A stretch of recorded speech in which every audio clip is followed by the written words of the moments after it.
بسم الله الرحمن الرحيم. النهارده هنعمل بلح الشام.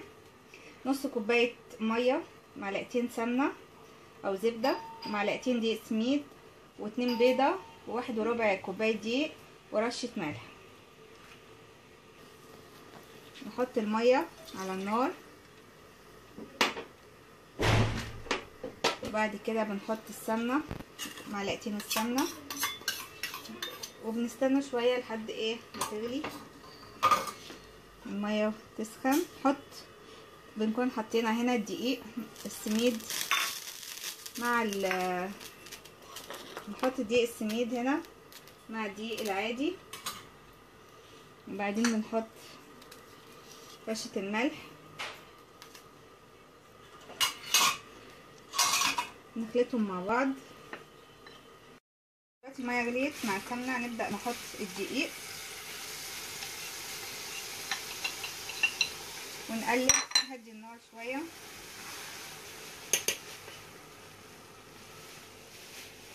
نقلب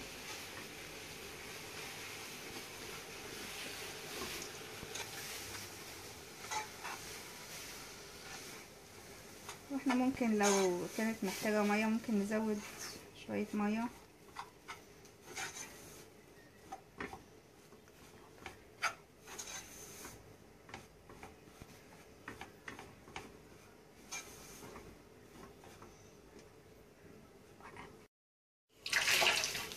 تكون بالشكل ده. احنا زودنا عملنا حوالي كوبايه ميه تقريبا لحد ما تبقى بالشكل ده، وبتسيب خالص من الجوانب بتاعت الصينيه بتاعت الصالونه. بس بعد كده بنقفل عليها ونسيبها تهدى شويه عشان نحط البيض. دلوقتي هنحط البيضه الاولى ونضرب نشوف هتحتاج بيض قد ايه.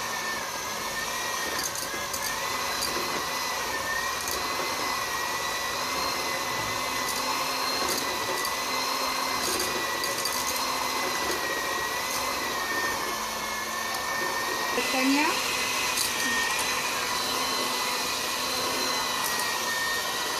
البيضه الثانيه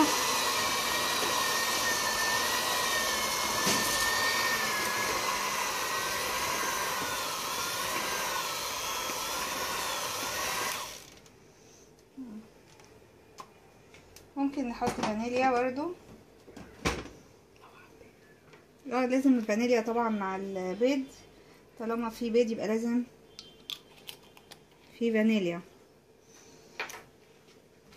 وبس، يعني هي كده تقريبا خلصت بلح الشام. ويبقى كده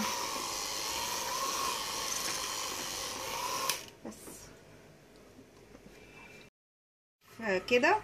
وبعدين نحطها في الزيت، والزيت يكون بارد، مش بالشكل ده. شايف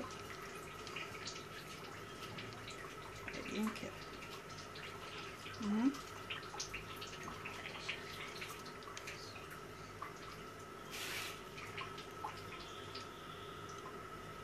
لازم الزيت يكون بارد عشان تاخد راحتها وتبقى مقرمشه.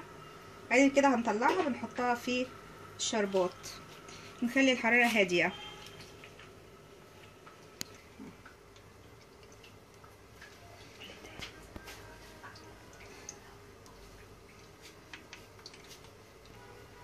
يعني مقدار معقول يعني.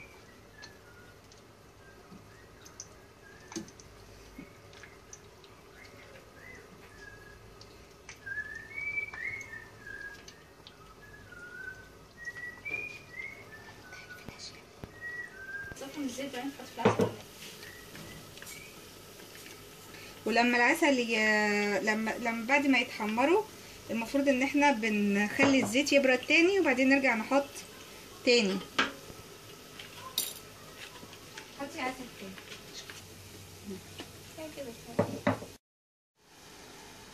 زي ما احنا شايفين. اللون بدأ يبقى ذهبي، هو بياخد وقت شوية في التحمير عشان بنحمر على على زيت يعني مش حامي. وبعد كده احنا هنطلع الحبة دول، بعد كده نسيب الزيت يهدى ونبدأ نحط حبة تانيين عشان يبقى مقرمش كده وحلو. نشيل على طول نحطه في العسل، والعسل اللي هنا بيبقى او الشربات بيكون تقيل. ليه تقيل؟ لانه لو خفيف هيخليه، لو الشربات خفيف هيخليه طري. لازم نشيله نحطه في شربات تقيل. الشربات مقداره قد ايه بقى؟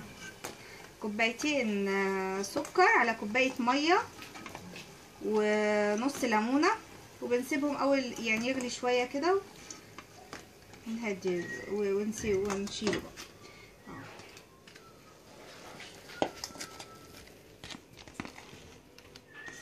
هو الشربات تقيل بس الحاجه السخنه بتنزل عليه بايه بيسيح شويه.